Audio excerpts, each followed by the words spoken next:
Do certain dates on the calendar fill you with dread every single year? And no, I'm not talking about tax day. I'm talking about dates your body remembers, even when your mind doesn't fully understand why. Do you suddenly become anxious, depressed, angry, exhausted, wanting to check out, dissociated, or emotionally overwhelmed around the same time every year? And then afterward, you look back and you think, what in the world was wrong with me? Sometimes, sometimes your nervous system remembers trauma long before your conscious mind catches up.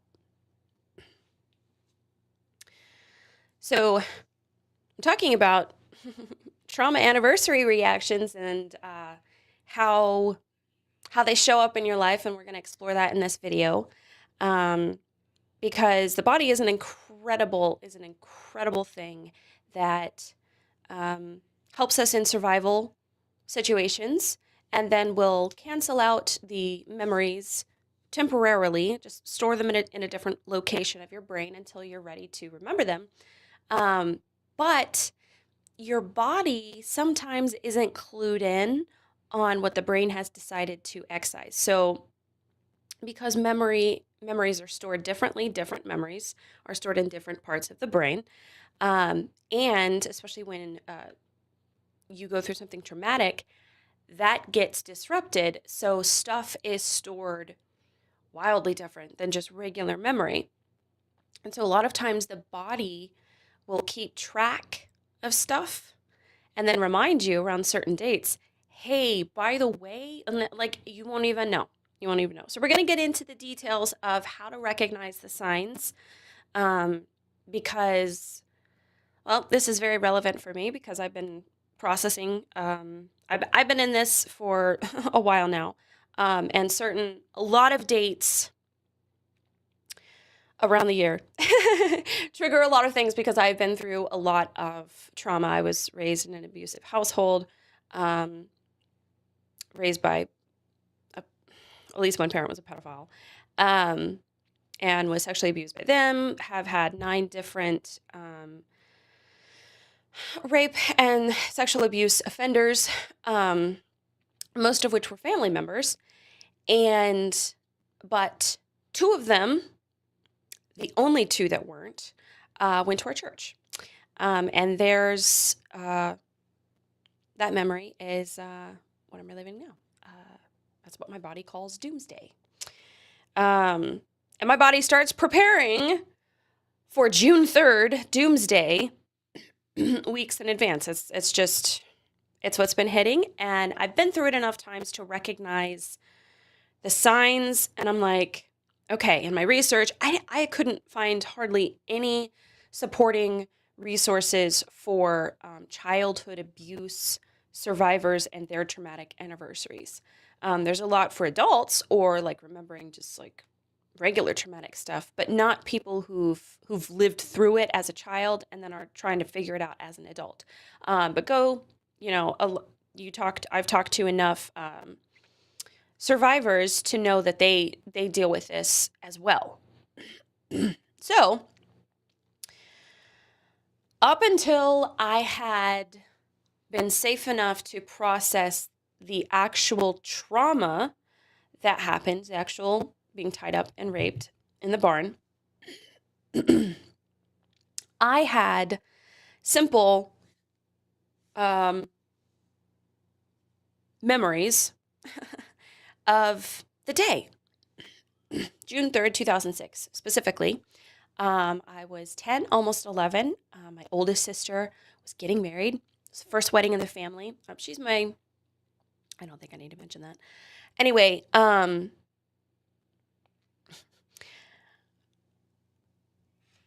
risks of going live, there's going to be mistakes. So it was a big deal.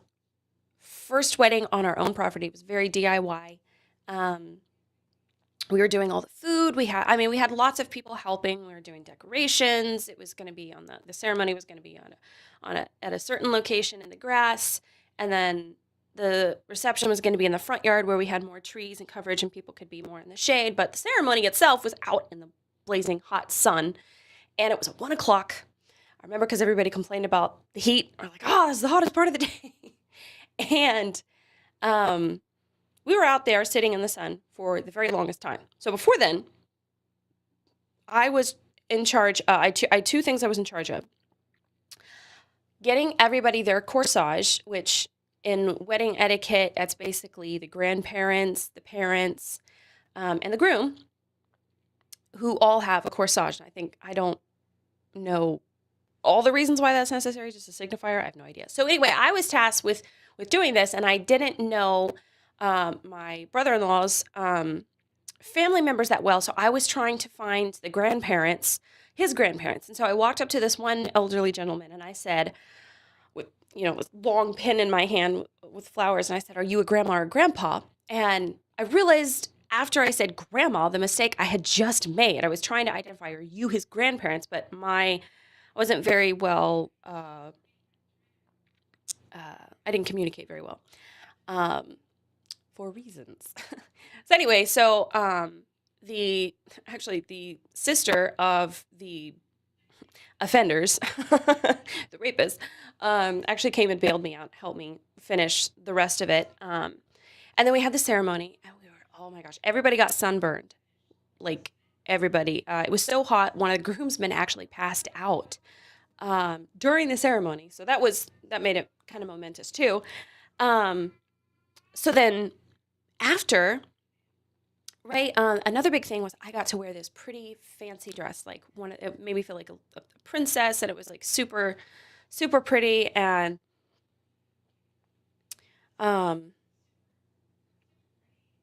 I got to serve. Me and two of my younger sisters were going to be in charge of manning the food table, to make sure everyone had food as they went through the line. It was like a buffet style.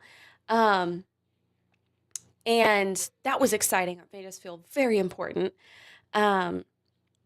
So then during the reception, which I had this memory too, of singing the song by comedian Mark Lowry, called Baby, Baby, Why Not Me? And it's basically a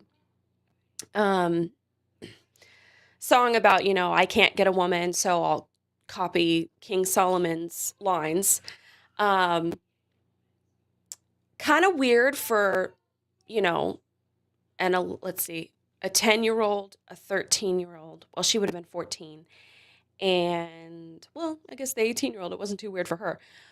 But for us, that was like a big deal to sing that song because my family, we were in the IBLP cult, fundamentalist cult and everything. We had very strict music standards. And that was like the riskiest song we had sang publicly or ever since at that time. And I specifically remember my dad's smirking face as we're singing these lines, like, baby, baby, why not me? And like, there's lines in the song like, feed those goats, baby. Like, ow, like, it's not really appropriate for little girls to be singing this song. And I didn't understand the smirk or why it bothered me until I, recovered that, my father was raping me. That made, not just me, it made a lot more sense then. So then the other embarrassing moment I had was my aunt correcting me about, I had new family members. I was like, no, they're my in-laws too. She's like, that's not how that works. She wasn't trying to be offensive, but because my nervous system is already like, oh, I got in trouble for not getting it right. That I specifically remember. And I changed out of my fancy dress into a pink shirt and a jeans skirt so that I could play with all the other kids.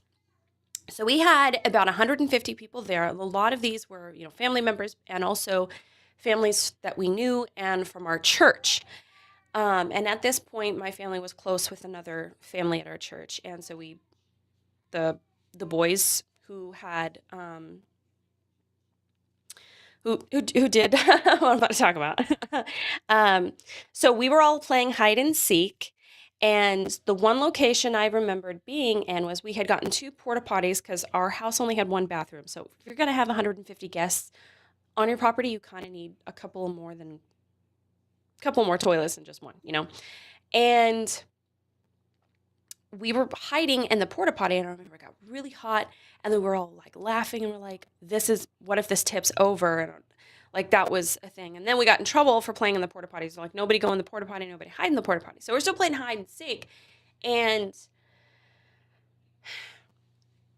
then before okay, this is hard for me to talk about. Like, as I talk about this, my system goes into overdrive, and like I get fun symptoms, which we're going to talk about. So after that moment, the only thing that I had prior to healing was it being dark outside, it being night. All the guests had gone home. There was one family that stayed behind to help us clean up.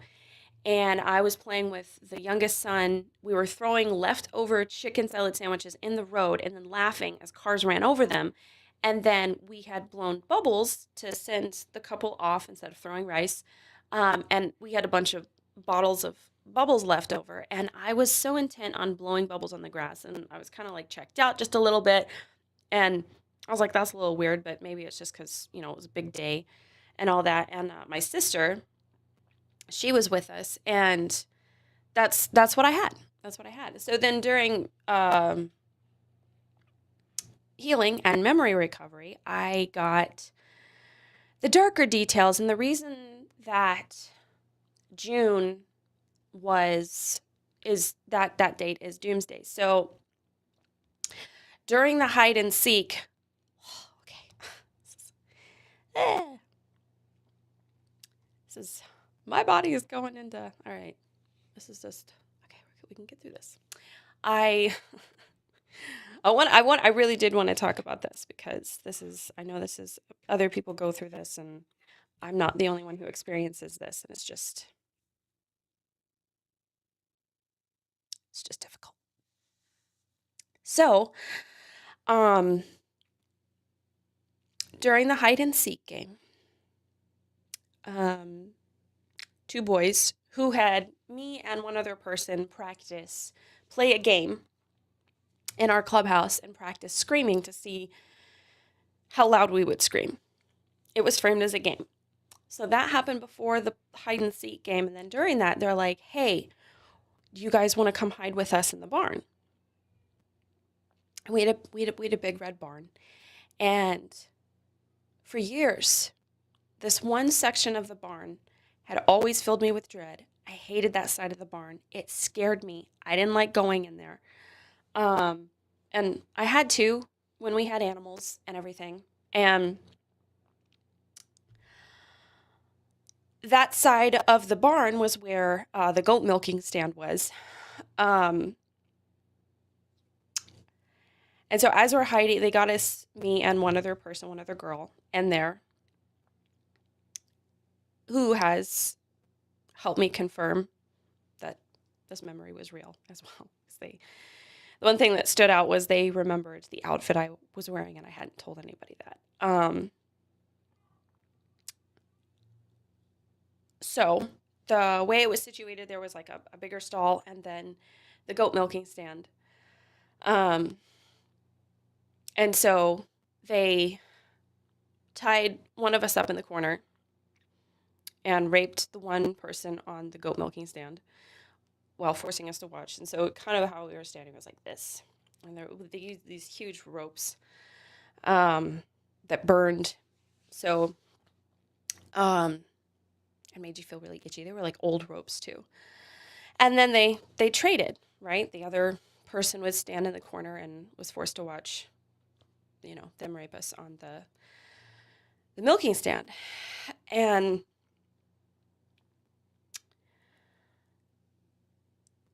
so, because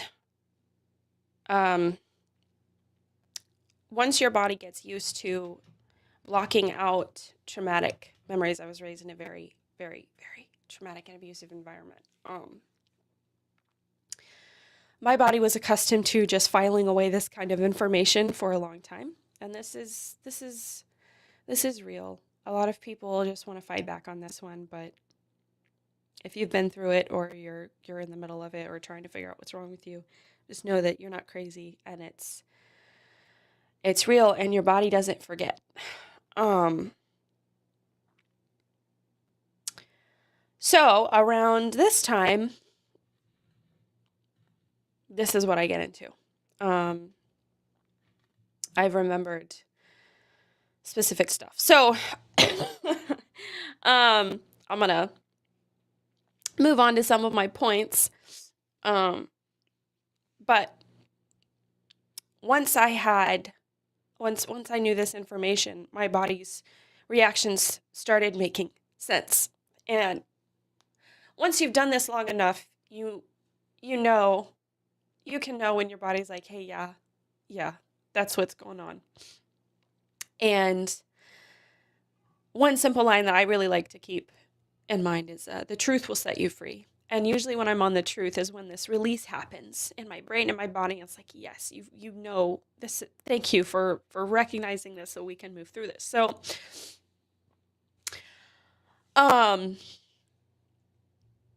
it's not easy. It's not fun. And if this is where you are, just know that you're not alone. In fact, I have an entire community for people who are going through stuff like this, called Trauma Bond, and you can click the link in the description if you're interested. Okay. Pull ourselves together and try to get specific. Let this be a little bit more educational. Okay. So what are trauma anniversary reactions? So, as we've gone over, a trauma anniversary, well, it's pretty explanatory there, but the reaction is when your nervous system begins reacting around a specific date, a season, a holiday, smells, weather patterns, and age milestone that are all connected to a traumatic event. Even if you aren't consciously thinking about it, it's not like I've been sitting here going, oh, June 3rd's coming up. No, I started experiencing these horrible symptoms and then had to sit and think and go through the list. Okay, am I, this? Am I this? Am I this? Am I actually sick with something? Is something, seriously wrong? You don't fully remember why, and your brain isn't making that connection. But your body remembers the season of danger. So what this can look like, I'm going to get very specific. So with some of these symptoms, so emotional symptoms you might be having are sudden depression, irritability, dread, emotional heaviness, rage spikes, crying more easily. So I just kind of went into a mode where I started having suicidal ideation. That's a big one. Suicidal thoughts. And it can come out of nowhere. And you're like, what the heck happened? So then there's nervous system symptoms. And what that looks like can be panic attacks, and insomnia. You're having trouble sleeping at night. You're having nightmares, or hypervigilance. And hypervigilance is just a big word for being on edge. You can't relax. You're just constantly you're scanning for danger, and you don't even realize you're doing it, which can also lead you to be more easily startled, or the shutdown freeze response. So this shutdown freeze response is like it's a scale, but the most extreme is when your body physically starts shutting down and it starts powering off the more essential, like your vision can blur, your breathing can become heavy, your heart rate can slow, and you feel really sluggish, and you're like, I gotta sleep. And it's like your brain is literally powering you down. And before then, it's just sudden, just so tired. You're just like, I can't move. You can't even function. Or just simply feeling off. You're like, something's wrong, but physically, I guess I check out okay, and that's fine. Some behavioral symptoms: isolating. You don't want to be around people more. Doom scrolling, overeating, numbing out by whatever means you numb out with, becoming hyper productive. You can go in the opposite direction and you can become super productive and be like, I got to get this stuff done, got to get this stuff done. Or just avoiding people. So some specific examples of what this looks like in everyday life could be someone becomes deeply anxious every December because child abuse happened around Christmas. That's also me. Or a survivor suddenly feels panicked every summer because school ending meant being trapped at home with abusive caregivers. Or in my case, my body begins preparing for June 3rd long before my conscious mind understands why. So I get all of those symptoms I just described have just been like hitting me like a Mack truck, and I'm just like, my husband's like, "You're acting weird. What's wrong?" Like, I don't know. So here's the thing: your nervous system tracks danger anniversaries the same way people track birthdays. And not because it's fun. So your body reacts. So this is simply because your body learned survival patterns through repeated experiences. So now certain cues, tones, smells, dates, environments can automatically trigger reactions. So last year, I specifically remember the smell of hay. We had gone to an Easter egg hunt with our kids, and they had actual hay in the building. And I was like, I was starting to panic. And I was like, I got to keep myself calm. I was like, something happened in the barn. I know that. And I got to get out of this place like now. Thankfully, I was able to use some strategies to keep me calm until we got out of there. But yeah, I was like, I don't like that smell. So your body learns the pattern, right? I'm going to keep saying this before your mind understands the story, because it's so true and it's really hard to understand. So examples of your nervous system remembering could be yelling equals danger, silence equals danger, footsteps equals danger, conflict equals danger, being trapped equals danger. So flinching, what this can look like is flinching when someone raises their voice, panic when someone is angry, feeling unsafe around authority figures. Dude, I've got every single one of these. Body tension for no reason, instantly preparing for conflict. The second you think a conflict, this is what I do, a second, or have done, a conflict is about to happen, I'm just like, how do we mitigate this? How do we mitigate the damage? It just like my brain's just overdrive. Like we gotta get out of this as soon as possible. So part of the reason this is your body keeps time differently than your mind does, right? So if those memories are stored in different locations in your brain, but your body just thinks this is, all of this is still happening.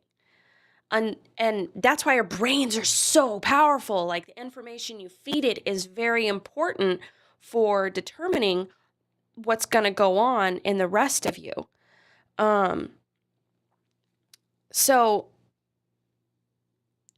this is, it's frustrating, but if this is you, if you experience any of those things, then, this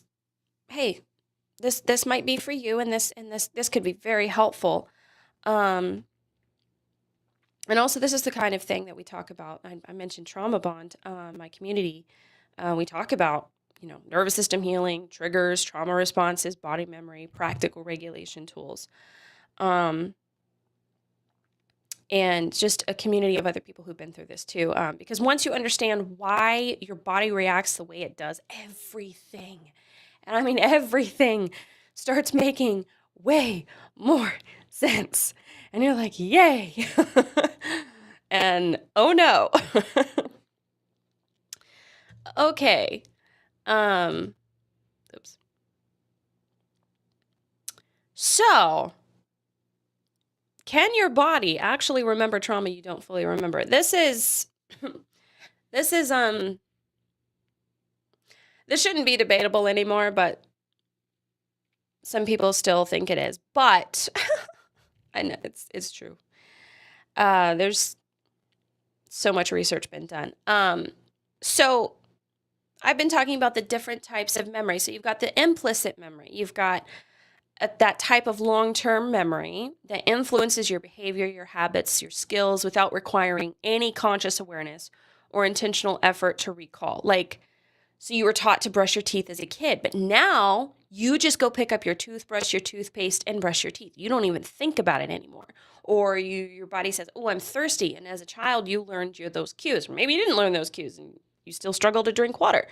So there's things like that implicit memory. Then you have sensory memory. So those are anything involving the senses, whether that's touch, smell, um, taste, seeing, things that you see. That can be stored differently, and that can be stored also in the body. So when you do go through something, you can re-experience the same sensations. For me, that was experiencing the rope burns that held me in place against the boards, and then feeling like I have just experienced an extreme sunburn, even though I wasn't even out in the sun, having a dehydration headache, even though I've been chugging water like crazy. It's not going away. So when stuff like that happens, you're like, okay, why am I experiencing this and it's still not going away? That's a clue. Those are clues that allow you to get a picture of what's going on. And if you just keep thrusting it aside, you're just like, I don't have time to deal with this. You got to write stuff down and deal with it. So then you have procedural memory, like how to do things. That's sort of in a different part. And then you've got dissociation, which can that's a mental process that involves a disconnection between your thoughts, your memories, your feelings, actions, or your sense of identity, and that can all that can take over everything, especially with people who've been traumatized. So not everyone remembers trauma clearly.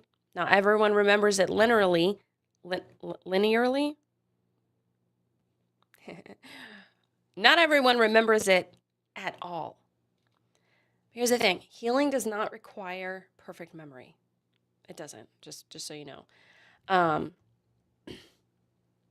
So what body memory can look like, you can have physical reactions. So that can be nausea.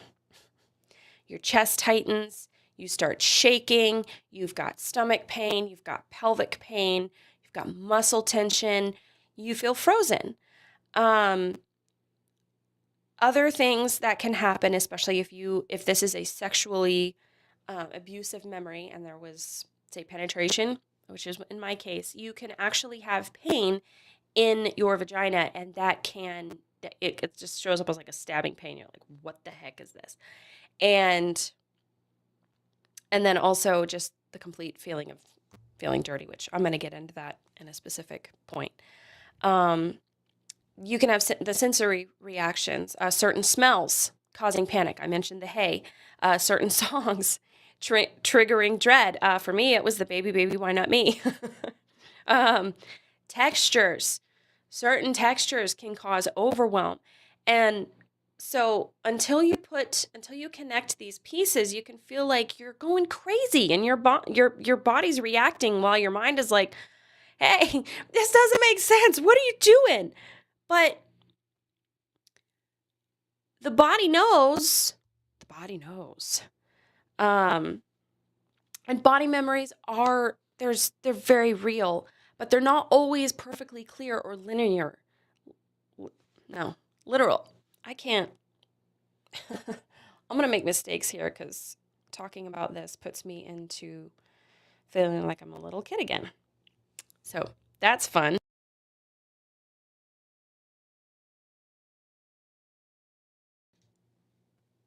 Okay. So I'm going to talk about this for a second because this is specific to not just rape victims, if you've had any kind of sexual trauma. So, rape trauma syndrome initially was um, it's a pattern of nervous system and emotional responses that many survivors experience after sexual assault or abuse. It was just for rape, but um, they happen after. If you are reliving the memory, I've experienced these. So sexual trauma. A lot of survivors think trauma responses only look like flashbacks. That's simply not true. I wish it were true because then it might be slightly easier, but it can also affect your body, your nervous system, your emotions, your relationships, your sense of safety, even your ability to exist peacefully inside your own freaking skin. Like you're like, this place isn't safe. And it's like, you don't know why. So, but just know these responses, they're not weakness. They're survival adaptations. All right. So they're very, very helpful. So I'm going to go through some common symptoms with this and just so you can know if this is you or not you. Okay, so I mentioned hypervigilance. So that's like always scanning for danger. And what this looks like is starting easily, constantly aware of your exits, difficulty relaxing, body always tense, feeling unsafe around men, authority figures. For me, this is men and women because 4 of my abusers were women.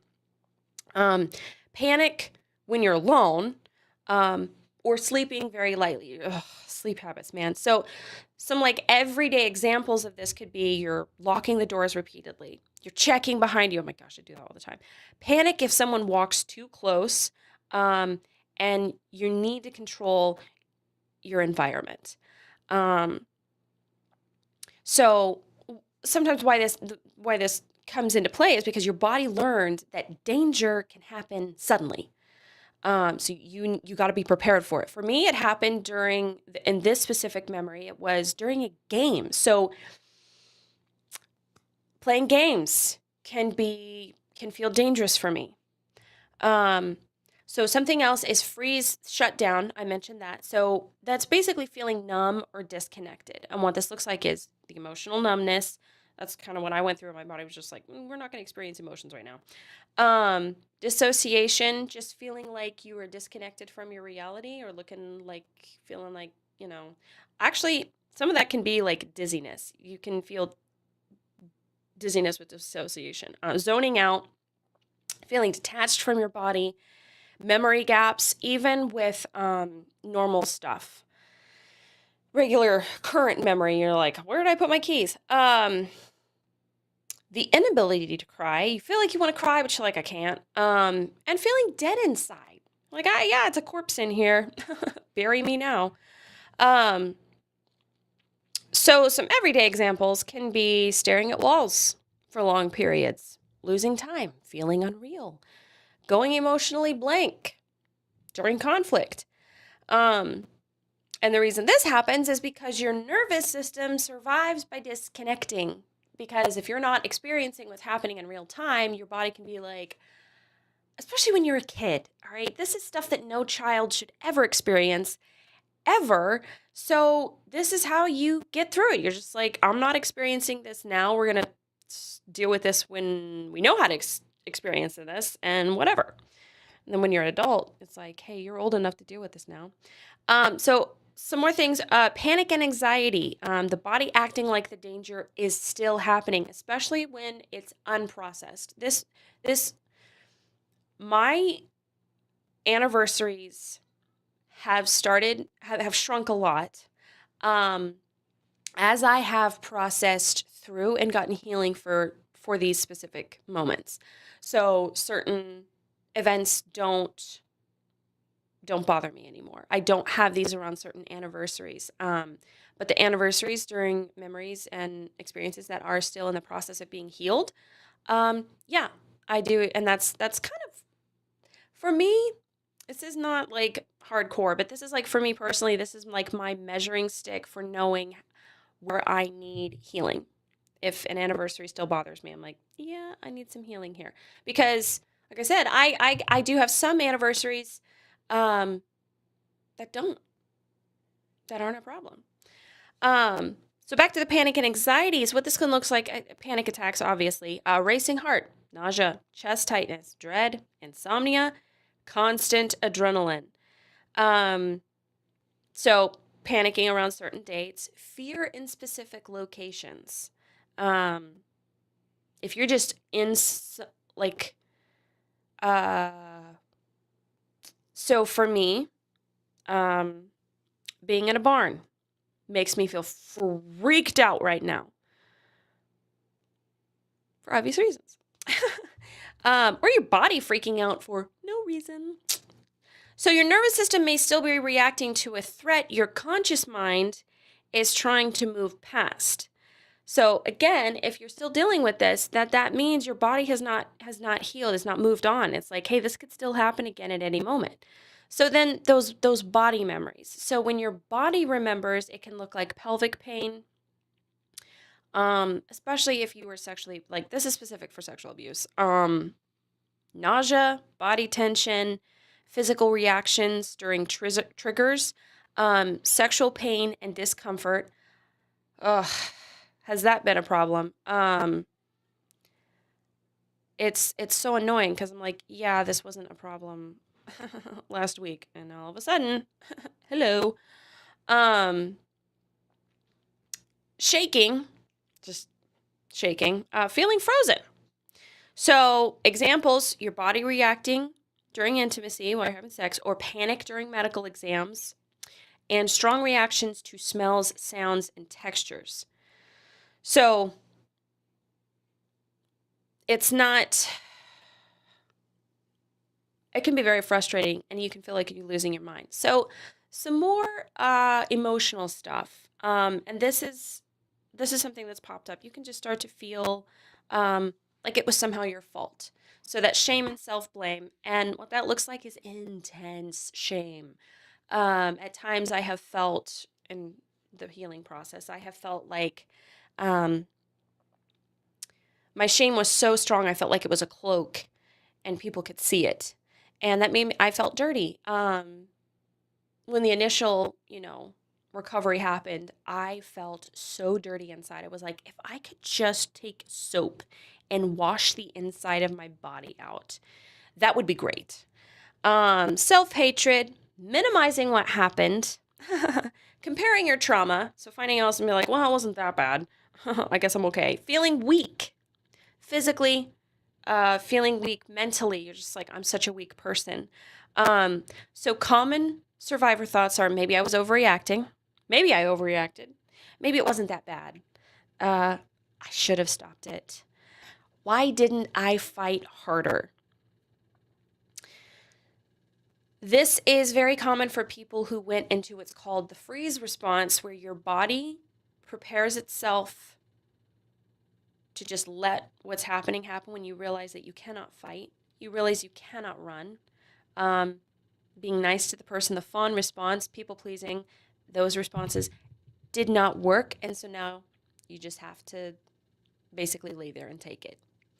And that's a process that happens. That happens for a lot of people. That's been mine. And survival responses are automatic, and freeze is not consent. Okay? Just understand that. Just because you froze doesn't mean you actually wanted it. Doesn't give them the right to do what they did. No.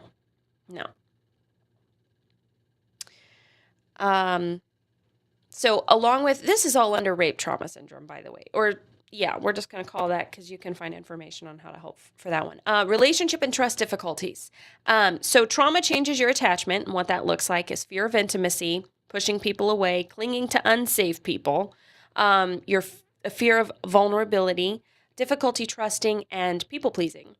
So examples of that can be confusing chaos with love, panic during closeness, and attracting unsafe dynamics. So because of the nature of dysfunction and trauma, it can make unsafe relationships feel familiar. So your body is often going to keep choosing the scenario that it's familiar with until you break the habit, break the cycle.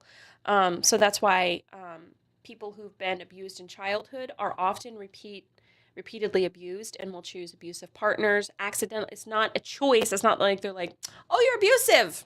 Sign me up." No, it's an unconscious choice that happens because it's a program that your body is like, oh yeah, these dynamics, this kind of language, this kind of love, we know this. So we're gonna pick this again. And it's what your body deems quote unquote safe and familiar when it's not safe and should never be familiar. So another thing is fragmented or confusing memories. So the reason why survivors don't always remember clearly is because when trauma happens, that it's like a blow to the head almost. And so you can have memory gaps, you can have random snapshots, you can have sensory fragments, disconnected scenes, remembering tiny details but not the sequence. So you can remember, for me, I remember the clothing, the weather, the smells, the songs, random objects, but not the whole picture. So, and that's because trauma memories often come back in fragments, not clean storylines. And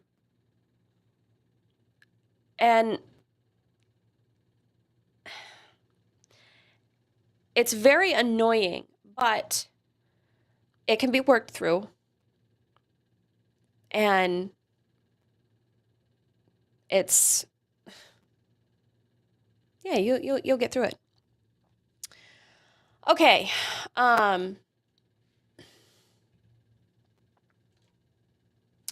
So why do childhood trauma memories, why they can feel fragmented? So again, we've kind of gone through when trauma hits, the brain stores memories differently, and that can get scattered, that can get disorganized. And for children, for a child, their brain is prioritizing survival, not narrative memory. So this is well documented. You can prioritizing survival often looks like cutting off parts of a child's functions that are not necessary. So this is why people who've been traumatized will often feel dumb, because their brain limited the amount of intelligence, and it's just like, hey, we don't need to learn that much. We just need to wake up and stay alive. That's an extreme kind of, but that was in my case, that was how it was. And because you realize that there are people who have to take care of you, and if talking about what happened to you is not safe, then you're not going to talk about it. If so, you'll keep the story hidden, and then if remembering it, keeping that memory alive and at the front of your mind is going to cause problems, it will basically, a nice way to put it is bubble wrap it and stick it in a little shelf somewhere off to the side until you can get to a safe place to deal with it. So for me, because I saw these boys at church every Sunday and we interacted with their families so often, I had to let go of that in order to still be somewhat okay around these people. And I always had fear and hesitancy around them after this point. I couldn't tell you why then, but I did not like them. I did not like them after that point. So trauma memories can be just random snapshots, sensory fragments, emotional flashes, disconnected scenes. So for me, I had the bubble grass, I had the porta potties, the guy passing out, the corsage, the song, just here and there. And the reason I've been able to put the sequence into play is because I've written it down and been able to think, okay, so the corsage, right? If you know what happened that day, that can help you. But trauma memories often return like scattered puzzle pieces, not a movie, which is very annoying. but they're real, they're there, and they have to be dealt with. All right, so last thing I'm going to cover is I'm just going to go over this real quick. This is already getting long, but how to support. So if you have these signs and you have figured out, hey, here's what I'm dealing with this, I'm going to do a more lengthy video podcast on this in a couple weeks on how to support yourself during this time, like what to do, how to manage it, how to get through it, that kind of thing. But just, I mean, if you're here, here's a few quick things. Reduce the pressure in your normal everyday life. Prioritize rest. If you need to take a nap in the middle of the day, if you need to get more sleep at night or sleep during the day, like sleeping at night can be difficult for some people. Do some nervous system regulation. So a quick thing is that listening to calming music or upbeat music can be helpful, just changing your state. If something happened to you as a child, then taking care of yourself, like helping a child, can be helpful. So taking a bath, wrapping up in a warm blanket, drinking something warm, watching a cozy movie, just something to keep you feeling safe. If prayer is an option for you, that can be helpful too. There's also grounding techniques, and that's just basically naming things to keep you in your state. Also, getting outside and walking around barefoot and being in nature, if that's a possibility for you, is very helpful. And if that's not, simply listening to ocean sounds, oh, so magical, so wonderful. Surround yourself with safe people. If you need to put some, limits around with who you're around, that's completely fine. It's your life. Journal, please. Just write stuff out. It's very helpful in processing and also helping you with the timeline. Do some therapy, counseling, get some support. Just talk to a friend who believes you and who's there for you. Just overall, try to reduce your stimulation, whether that's limiting the amount of time you're on social media or just noise, anything. Just try to limit just try not to get overstimulated. This is where you need a Rivendell. This is what I call Rivendell, kind of stolen from the Lord of the Rings, where Frodo goes to Rivendell and he's taken care of. He's given a place of safety. No threats are there, and he's just able to be and to get some time to heal from his wounds along the road. But just know that your body it's not betraying you, and it can feel like such a loss, especially if you're on the healing journey and you're like, but I thought I was done with this. Depending on the severity of your trauma and how much healing you've gotten already, there can still be more that needs to go. I mean, Jesus promised to heal us completely and totally. And I stand by that. I believe that. I've seen that happen with my own traumatic memories. I've had complete memories just redone for me so that when I think about them, when the time happens, they're no longer a problem and they don't harm me and they don't hurt me. They don't make me feel scared. In fact, I can see Jesus in those memories now. I can see where he was instead of the pain. So just recapping, if certain dates feel heavy for you, there may be a reason, and it's okay. You're not crazy. You're not weak. Your body makes sense. Your memory makes sense. And understanding your nervous system and your history changes everything. So sometimes healing begins the moment you stop asking, what's wrong with me? And start asking, what happened to me?